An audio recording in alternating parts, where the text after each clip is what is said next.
오늘 우리에게 주신 하나님의 말씀 신명기 33장의 말씀입니다.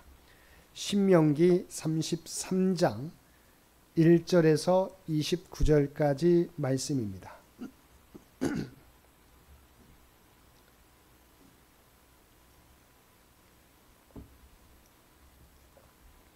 신명기 33장 1절에서 29절까지 우리 주신 말씀 한 절씩 교독합니다. 하나님의 사람 모세가 죽기 전에 이스라엘 자손을 위하여 축복함이 이러하니라.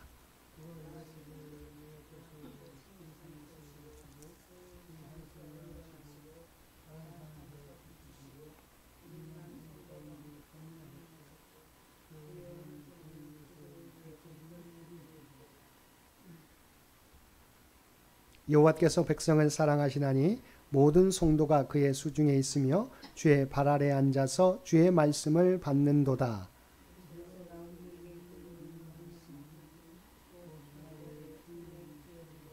여수론의 왕이 있었으니 곧 백성의 수령이 모이고 이스라엘 모든 지파가 함께한 때로다.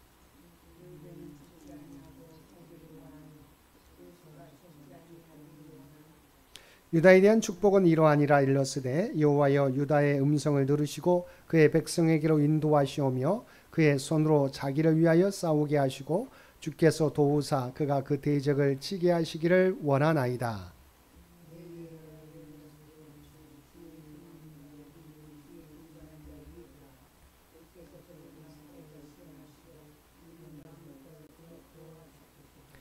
그는 그의 부모에게 대하여 이르기를 내가 그들을 보지 못하였다 하며 그의 형제들을 인정하지 아니하며 그의 자녀를 알지 아니한 것은 주의 말씀을 준행하고 주의 언약을 지킴으로 말미암음이로다.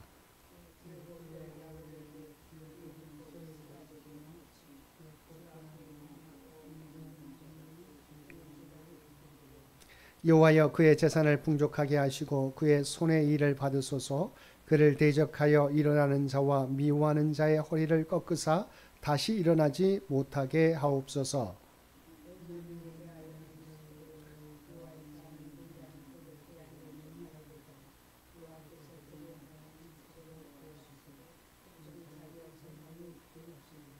요셉에 대하여는 일렀으되 원하건대 그 땅이 여호와께 복을 받아 하늘의 보물인 이슬과 땅 아래 저장한 물과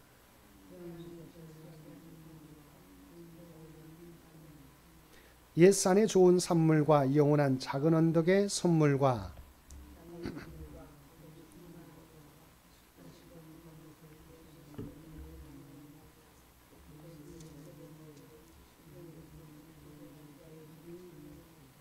그는 첫 숫송아지 같이 위엄이 있으니 그들 뿔이 들소의 뿔 같도다. 이것으로 민족들을 받아 땅끝까지 이르리니 곧 에브라임의 자손은 만만이요 므낫세의 자손은 천천이리로다.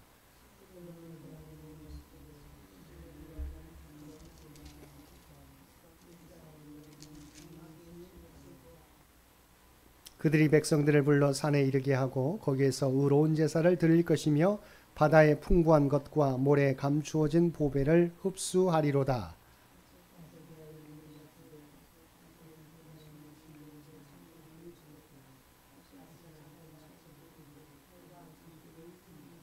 그가 자기를 위하여 먼저 기업을 택하였으니 곧 입법자의 분깃으로 준비된 것이로다. 그가 백성의 수령들과 함께 와서 여호와의 공의와 이스라엘과 세우신 법도를 행하도다.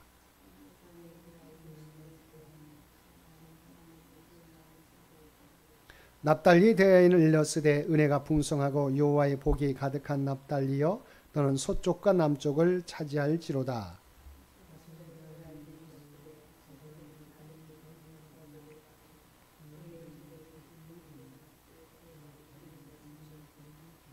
내 문빗장은 철과 놋이 될 것이니 내가 사는 날을 따라서 능력이 있으리로다.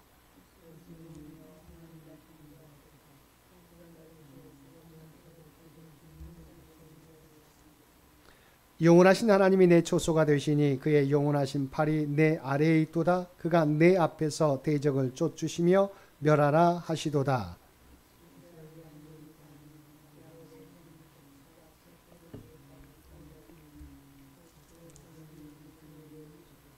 함께 읽겠습니다. 이스라엘이여 너는 행복한 사람이로다. 여호와의 구원을 너같이 얻은 백성이 누구냐? 그는 너를 돕는 방패시요 내 영광의 칼이시로다. 내 대적이 내게 복종하리니 내가 그들의 높은 곳을 밟으리로다. 아멘. 오늘도 말씀과 기도로 목요일 하루를 시작하는 우리 모든 성도들 가운데 하나님의 놀라운 은혜가 언제나 함께하여 주시기를 주님의 이름으로 간절히 축원드립니다. 오늘 통독할 말씀은 신명기 32장에서 34장까지 말씀입니다. 그리고 오늘 살펴볼 말씀은 신명기 33장의 말씀입니다. 33장은 모세가 최후 임종을 맞이하기 위해 느보산에 오르기 전 이스라엘 12지파를 향해 시행한 유언적 축복의 내용을 기록하고 있습니다. 이런 모세의 축복은 구약 성경에 나오는 여타의 축복들과 마찬가지로 일종의 예언과 기도의 형태를 띠고 있는데 32장에 언급된 모세의 노래가 이스라엘의 타락과 그에 따른 하나님의 심판을 경고한 것이라면 본문은 이스라엘 위에 임할 축복을 예언한 작별 축도라고 하겠습니다. 한편 본문의 모세의 축복은 창세기 49장에 언급되고 있는 야곱의 축복과 거의 유사하다는 특징을 지닙니다. 다만 모세의 축복은 야곱의 축복에 비해 보다 발전된 형태로 보완되었다는 차이점이 있습니다. 또한 모세의 축복에는 시몬 지파에 대한 축복이 생략되었는데 이는 시므온 지파가 유다 지파에 흡수되었기 때문이거나 야곱의 저주 이후에도 그들의 범죄가 계속되어 의도적으로 삭제한 까닭으로 추정됩니다. 1절은 모세가 이스라엘 각 지파를 축복한 때에 관해 언급하고 있습니다. 여기서 죽기 전에라는 표현은 그가 임종을 앞두고 이 일을 한 것을 알게 합니다. 즉 하나님의 사람 모세는 마지막 순간까지 자신의 사명에 충실하고자 최선을 다했던 것입니다. 오늘 우리 성도들도 이와 같은 모세의 성실한 삶의 자세를 배워야 할 것입니다. 우리가 인생의 결승점에 도달하는 그 순간까지 하나님께서 주신 사명을 위해 최선을 다하는 모습이야말로 참으로 아름답고 귀한 삶입니다. 바울 또한 인생을 마감할 시간이 가까이 이르렀을 때 내가 선한 싸움을 싸우고 나의 달려갈 길을 마치고 믿음을 지켰다고 고백하였습니다. 이 바울의 고백이 저와 여러분의 고백이 되시기를 바랍니다. 3절에 보면 하나님께서 백성을 사랑하시나니 모든 성도가 그 수중에 있다고 말씀하고 있습니다. 여기서 수중에 있다는 것은 소유하고 있다는 말입니다. 즉 성도들은 만민 중에서 구별된 하나님의 소유인 것입니다.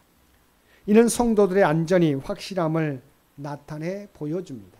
왜냐하면 아무도 전능자이신 하나님의 소유에 손을 댈 수 없으며 하나님은 당신의 소유를 결코 잃지 않으시기 때문입니다.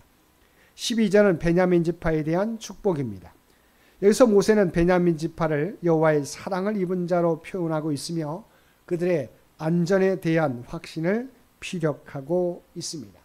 그 이유는 그들이 하나님의 보호를 받기 때문이라는 것입니다. 강력한 군사력을 갖춘 나라라도 하나님께서 버리시면 하루아침에 패망에 이르지만 약한 지파나 개인이라도 하나님께서 지키시면 영원히 안전합니다. 우리 성도들은 하나님의 사랑을 입은 자녀로서 그분의 보살피심 아래 있으므로 안전에 대해 염려할 필요가 없습니다. 그러나 사탄은 끊임없이 우리가 이 사실을 믿지 못하도록 여러 가지 수단들을 동원하여 방해할 것이므로 우리는 사탄의 관계에 넘어가지 않도록 주의해야 할 것입니다.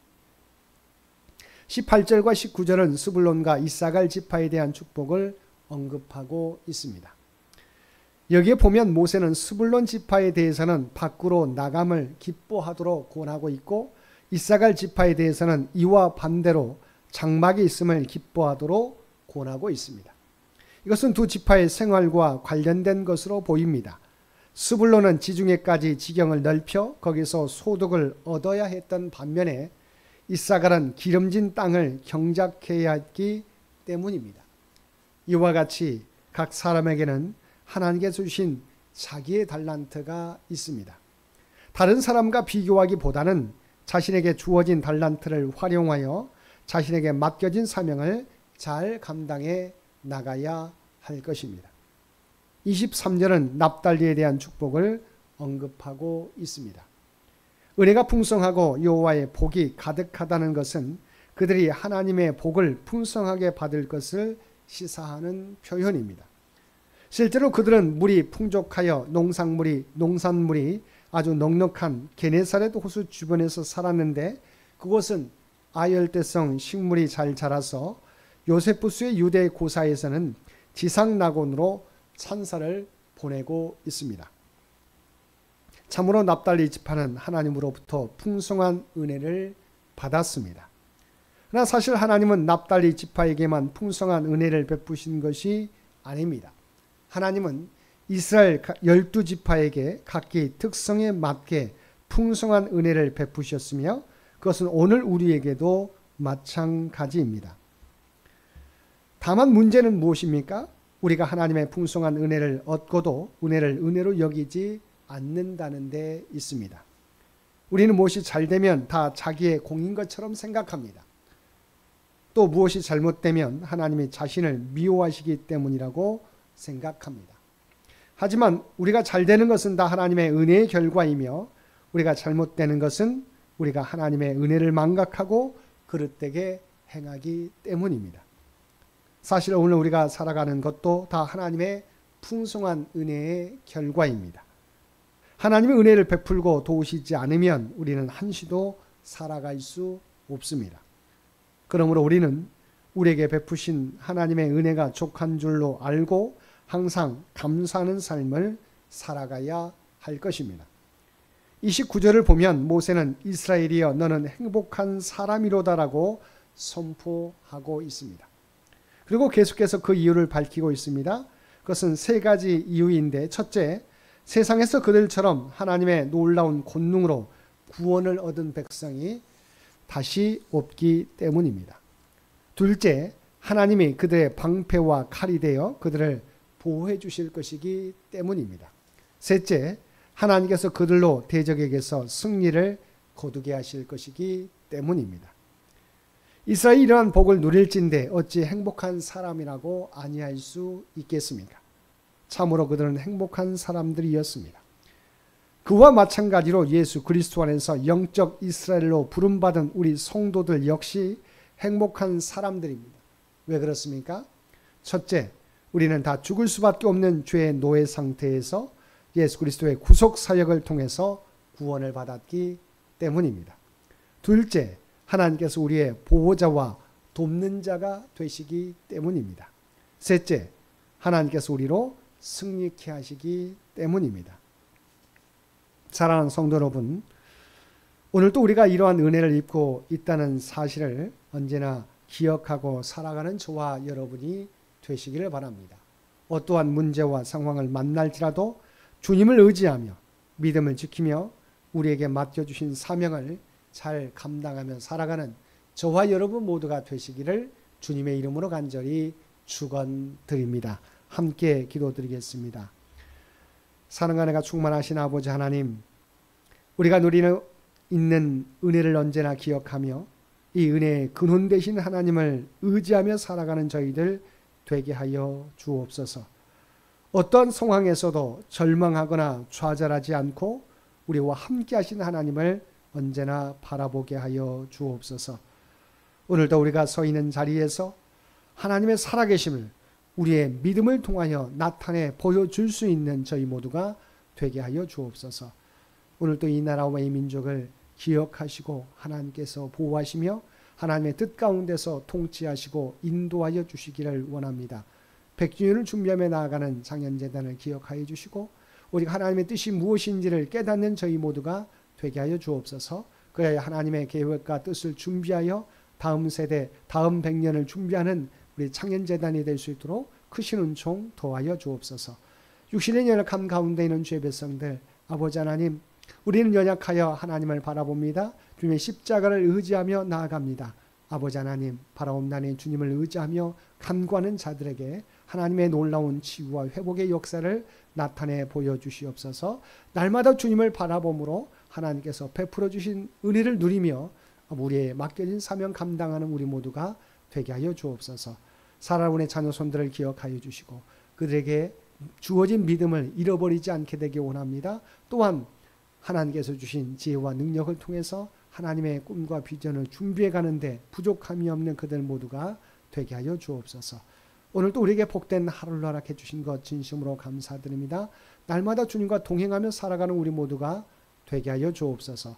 또한 우리가 이 땅에 살아가지만 하나님의 구원받은 백성, 구별된 백성이라고 하는 정체성을 잃어버리지 않게 하여 주옵소서.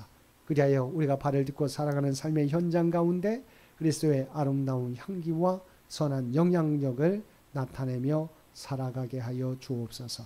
이 모든 간구 우리를 구원하여 주신 예수님의 이름으로 간절히 기도드리옵나이다. 아멘.